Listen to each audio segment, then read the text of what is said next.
Dinesh Karthik just launched a seafood QSR in Bangalore. Yes, the current RCB batting coach. Standing in a place that proudly says, "We serve fishes." That's not something you see every day in a Bangalore full of cafes and beer joints. The place is called Sea Bites.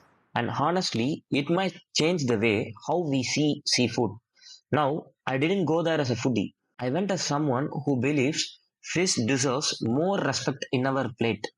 Not just in fancy wedding events or coastal homes, but in our everyday meals. I tried their Nobashi prawns. Yes, it's too crispy. Then the fish fillet, it's soft and flavorful.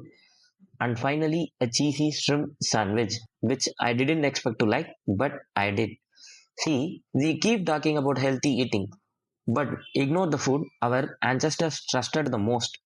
If you are in Bangalore, try it out. And if you are curious about fish, food, and health, follow me.